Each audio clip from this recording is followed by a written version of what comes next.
कि cost of living क्या है बैंगलोर का और यहाँ पे क्या क्या एक्सपेंडिचर्स है, क्या हमारे इतने सैलरी में हम ये सब अफोर्ड कर सकते हैं। तो वही तो आज इस ब्लॉग में मैं इसको भी एड्रेस करूँगी।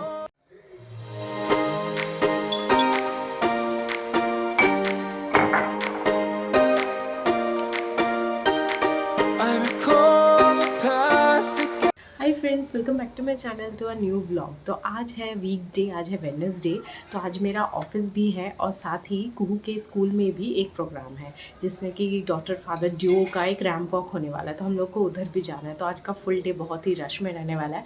तो आज सुबह सुबह इसीलिए हमने नहा लिया है। अभी मेरा ब्रेकफास्ट हो गया है और एकांशी अभी तक उठी नहीं है, तो उसको उठा के उसको ब्रेकफास्ट करा के फिर हम सबको आज चलना है स्कूल में। मैं तो बहुत ज़्यादा एक्साइटेड हूँ दोनों फादर डॉटर को फर्स्ट टाइम स्टेज में देखने के लिए। तो चलिए आज आप लोगों को भी लेकर चलेंगे वहाँ और देखते हैं कि प्रोग्राम कैसा होता है। तो अभी पहले जाके कांची को ब्रेकफास्ट करवा लूँगी, उसके बाद हम रेडी होंगे स्कूल के लिए। तो देखते रहिए वीडियो को। अगर अच्छा लगे तो एक लाइक ज़रूर कीजिएगा और अगर चैनल को अभी तक सब्सक्राइब नहीं किया है तो सब्सक्राइब कर दीजिएगा। यम्मी यम्मी করে খাচ্ছে মাম্মা।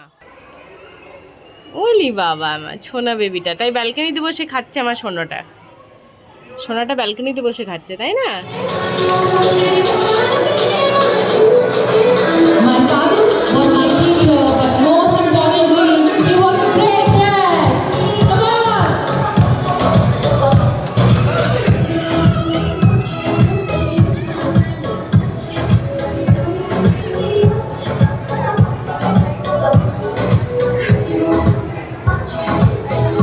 Come on, please, a round of applause for them.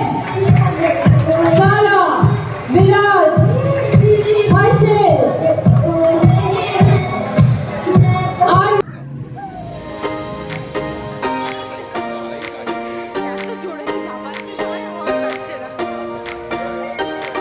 I recall the past again tonight. It's in the front of my mind. As I fall apart, you begin to cry. The tears are making you blind. The future's far away, but I will stay. I will stay. और school में ना बहुत ही amazing breakfast का इंतज़ाम भी था। Specially ये सूजी का जो रेसिपी था ना, ये कांची भी बहुत पसंद करके खा रही थी। ये सूजी का हलवा होता है ना, इसको शायद केसरी भात बोलते हैं यहाँ पे। तो वो बहुत सब एंजॉय कर रहे थे। वो दादा पातिয়েছে আজকে, ও বেবি বেবি করছে, ও দাদা দাদা করছে। কেমন ভালো? এটা মিষ্টি না? এটা কি কেসরি ভাত বলে মনে হয়? ওরকমই, হ্যাঁ, একটু সেন্ট টেন্ট দেয়, ফ্লেভার দেয় কিছু। বেলুন কিনতে হবে, বায়না।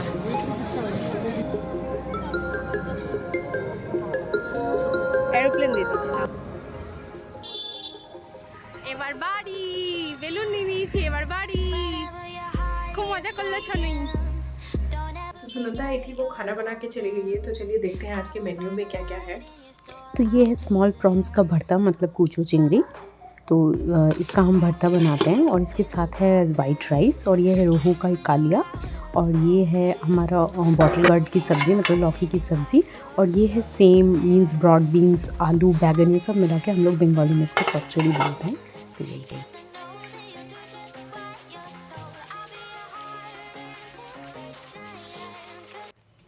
तो हम स्कूल से वापस आ चुके हैं और हमारा लंच भी हो गया है। तो इसके बाद अब आज तो ऑफिस है, तो मुझे ऑफिस का काम लेकर बैठना है।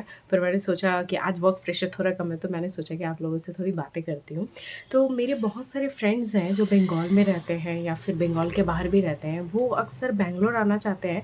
तो वो कई टाइम पूछते हैं कि कॉस्ट ऑफ लिविंग क्या है बेंगलोर का और यहाँ पे क्या क्या एक्सपेंडिचर्स है, क्या हमारे इतने सैलरी में हम ये सब अफोर्ड कर सकते हैं। तो मैंने सोचा क्यों ना इन्हीं सब कंसर्न्स को, जो कि आप लोगों में से किसी के पास भी हो सकते हैं ऐसे कंसर्न्स, तो इसको लेके एक वीडियो क्यों ना बनाओ। तो आज इस ब्लॉग में मैं इसको भी एड्रेस करूँगी। First and foremost cost of living में सबसे पहले क्या आता है कि मतलब यहाँ के हाउस रेंट्स कैसे होते हैं।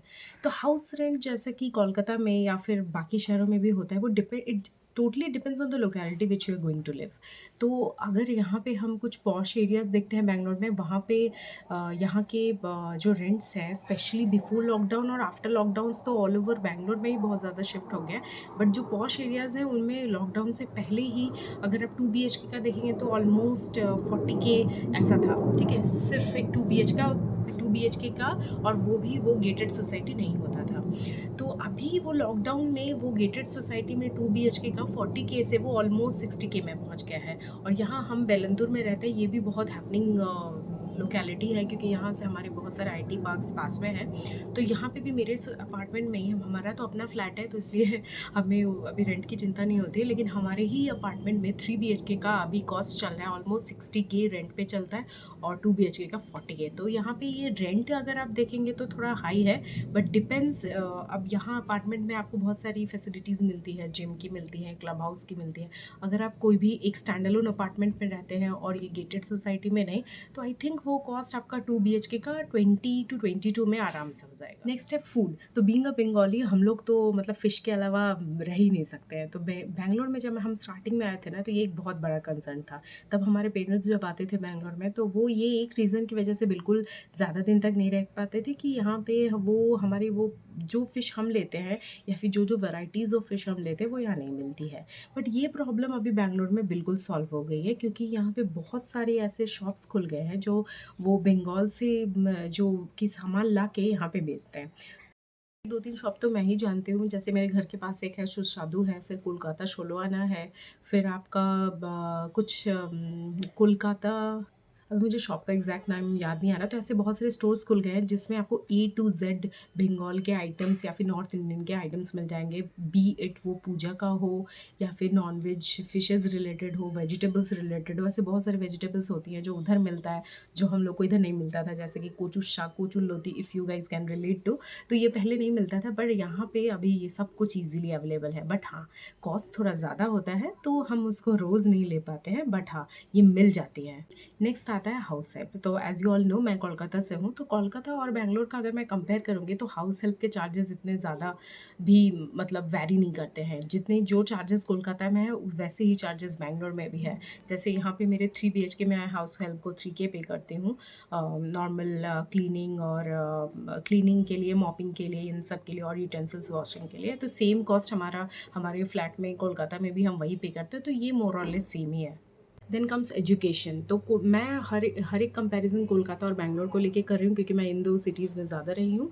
तो कोलकाता और बैंगलोर का हम एजुकेशन अगर हम वैरी करके देखते हैं तो वो भी मोर और लेस सेम है। कोलकाता में भी स्कूल्स में या फिर कॉलेजेस में कॉस्ट उतना ही पड़ जाता है जितना कि बैंगलोर में पड़ता है। तो ये एक बहुत बड़ी चीज़ आप लोगों को इफेक्ट नहीं करने वाली है। और एक बहुत इंपॉर्टेंट टॉपिक है पब्लिक ट्रांसपोर्ट। तो ये एक चीज़ में मुझे फ़ील होता है, आई पर्सनली फ़ील कि बैंगलोर कोलकाता से बहुत पीछे है, वो है यहाँ की जो कनेक्टिविटी है। रोड्स की कनेक्टिविटी बहुत अच्छी है पर पब्लिक ट्रांसपोर्ट की कनेक्टिविटी उतनी अच्छी नहीं है।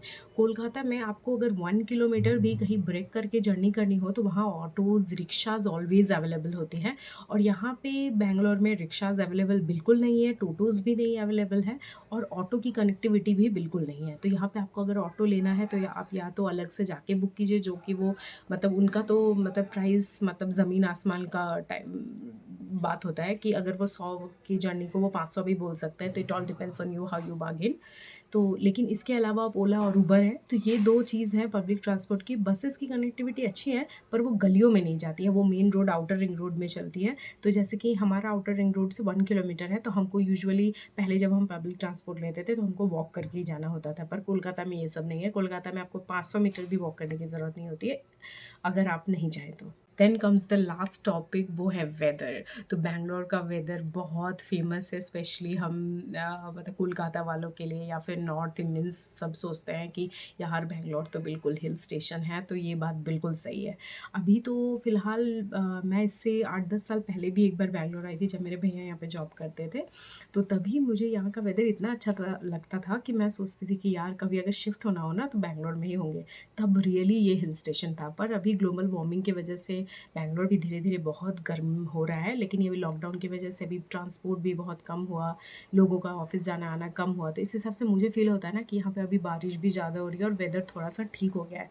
तो ठीक है, एज इन यहाँ पे आपको गर्मी कभी भी इतनी ज़्यादा नहीं पड़ेगी कि आपको फुल स्पीड में फ़ैन चलाना पड़े, और ठंड भी इतनी ज़्यादा नहीं पड़ेगी कि आपको रजाई के अंदर रहने पड़ेगी। तो यहाँ पे हमेशा हमारे कोलकाता साइड में वो जो नवंबर के एंड में, दिसंबर just before the onset of winter जैसा वेदर रहता है ना, हमेशा यहाँ राउंड द ईयर ऐसा वेदर रहता है। बस समर्स में जब वो बाहर बहुत ज़्यादा सनी होता है तो आप बाहर जाएंगे तो आपको गर्मी लगेगी, पर अंदर रहेंगे तो आप फिर भी मैक्सिमम 1 या 2 में फ़ैन चलाएंगे ना तो चलेगा। और हमारे पेरेंट्स तो आगे यहाँ कभी फ़ैन ही नहीं चलाते हैं, तो weather wise Bangalore is so good. तो यही कुछ बातें मुझे बतानी थी। आई होप कि किसी न किसी को इन बातों से, जो कि सोच रहे हैं कि बैंगलोर चले कि नहीं कॉस्ट ऑफ लिविंग के लिए या फिर उनके इनकम के लिए, तो मैं सोचती हूँ कि उनको थोड़ी सी हेल्प हो जाएगी। पर हाँ, और एक बात जो मैं मेंशन करना भूल गई, जब यहाँ पे बैचलर्स शेयर करके रहते हैं तब बोलिए, या फिर जब एक फैमिली साथ में रहती है और वो घर पे बना हुआ खाना खाते हैं और घर पे सब कुछ करते हैं, तो फिर उनके लिए भी आई थिंक ऐसा नहीं है कि आप सेव नहीं कर पाएंगे कम सैलरी में भी। तो घर पे कुकिंग करके एक साथ एक फैमिली रहने से भी इतना प्रॉब्लम नहीं होता। It's not like you can't afford, even mediocre salary में भी आप बैंगलोर में आराम से रह सकते हैं। तो बहुत ज्ञान दे दिया, बहुत बकबक हो गया, मुझे ऑफिस का काम करना, तो चलिए मिलते हैं आपसे शाम में। Good girl, good girl. ঠাম্মুর সাথে যাও, গো গো গো গো গো।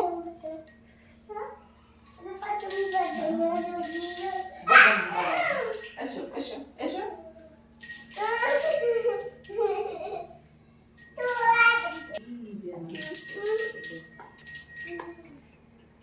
तो गाइज़ ऑफिस का काम ख़त्म करते करते अभी बज गए हैं शाम के 8। तो इसके बाद तो मैं एकांशी का डिनर प्रिपेयर करूँगी, और फिर हमारा तो डिनर ऑलरेडी बना हुआ है। आज डिनर में है मूली का पराठा और मम्मी बनाने वाली है गोभी का रोस्ट कुछ। तो इसकी रेसिपीज़ मैं आप नेक्स्ट व्लॉग में शेयर करने की कोशिश करूँगी। ये वीडियो ऑलरेडी बहुत लंबा हो रहा है, तो चलिए इस व्लॉग को यहीं ख़त्म करते हैं, फिर मुलाकात होगी एक नए वीडियो के साथ। Till then take care, good night, bye bye.